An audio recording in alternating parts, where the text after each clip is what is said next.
Timnas Indonesia dan Australia berbagi hasil imbang 0-0 dalam laga kedua grup C kualifikasi Piala Dunia 2026 zona Asia.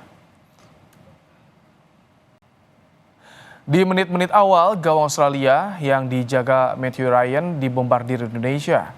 Dua tembakan dilepaskan oleh Sandy Walsh dan Rafael Struijk yang masih bisa ditepis. Menit kedua, giliran Ragnar Ratmangun mengancam.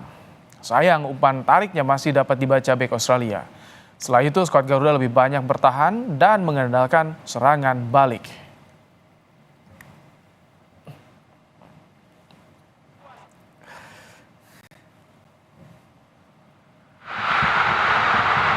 Penjaga gawang Martin Paes menjadi bintang bagi skuad Garuda. Banyak penyelamatan penting yang dilakukan pemain asal klub FC Dallas tersebut, sehingga membuat gawang Indonesia terhindar dari kebobolan. Misalnya pada menit ke-66, tendangan pemain Australia Adam Taggart berhasil diamankan Paes. Atas penampilannya ini, Martin Paes terpilih jadi pemain terbaik dalam laga itu.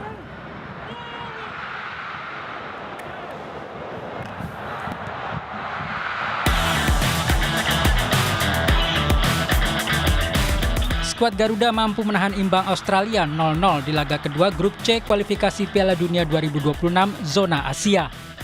Penjaga gawang timnas Martin Paes harus berjibaku mematahkan serangan dari para pemain Australia. Pemain belakang skuad Garuda juga kerja keras menyelamatkan gawang dari kebobolan. Pelatih timnas Indonesia Shin Tae-yong mengakui Australia lawan yang berat. Menurutnya, timnas Indonesia terpaksa bermain bertahan total dan hanya mengandalkan serangan balik sebagai strategi utama dalam pertandingan.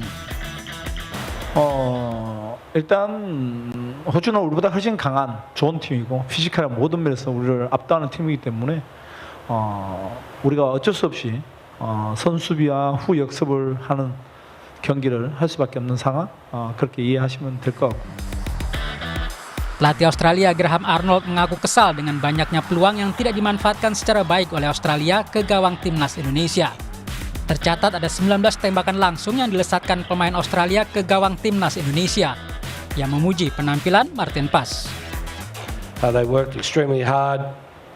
Again, we created 5 or 6 chances, and it's no surprise that the man of the match was the goalkeeper for Indonesia, because he made a lot of good saves.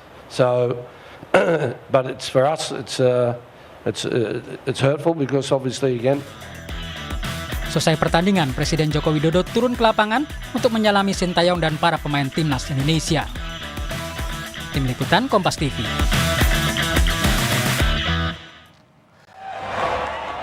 Ketua Umum PSSI Erick Thohir menemui pemain timnas Indonesia usai lawan Australia di kualifikasi Piala Dunia 2026 yang berakhir imbang 0-0 di Stadion Utama Gelora Bung Karno, Senayan, Jakarta. Erick meminta para pemain terus meningkatkan kemampuan karena masih ada 8 pertandingan lagi di grup C kualifikasi Piala Dunia zona Asia. Thank you.